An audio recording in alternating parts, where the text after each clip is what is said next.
Hello, and welcome to another episode of In Just 1 Minute or So. Today we're talking about from ideas to action. So, you have explored the goal, you have analyzed the reality, and you've generated plenty of options. Now comes the most important question. What will you do, actually? Because great ideas don't change anything. Action does. And this phase is about turning conversation into commitment. So, what are you going to do? Notice the difference. Not what could you do or what might you try, but what are you going to do? It's decision time. So, a decision alone isn't enough. The next critical question is, when will you do it? This is where many plans fail because people say things like, I'll start sometime next month, maybe later this year. And that's not a plan, that's a wish.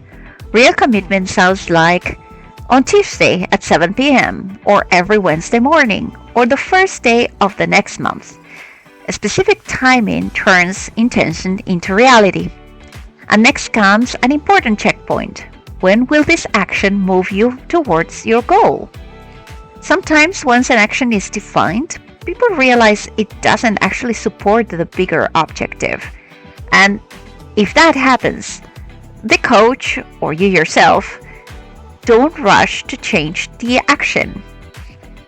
And instead, you have to revisit the goal itself and refine it. So another powerful question is what obstacles might get in your way? Because obstacles are almost guaranteed. They might be external like time, resources, or schedules, or internal like doubt, fear, or simple procrastination.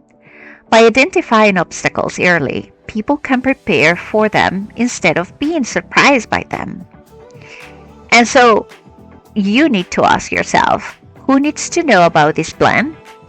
What support do I need? And how will I get that support? Sometimes support is practical. Other times it's simply accountability. Interestingly, just telling someone about your plan dramatically increases the chances you'll follow through. And finally, there is one last question that reveals the truth. On a scale from 1 to 10, how committed are you to doing this? If the answer is below 8, something needs to change. Maybe the task is too big, or maybe the timeline is unrealistic. So you need to adjust the plan until the commitment is strong. So at the end, what you need is a clear action, a clear timeline, and a strong commitment because the purpose is to act and succeed. Alright, thank you for joining us. I'll see you in the next episode.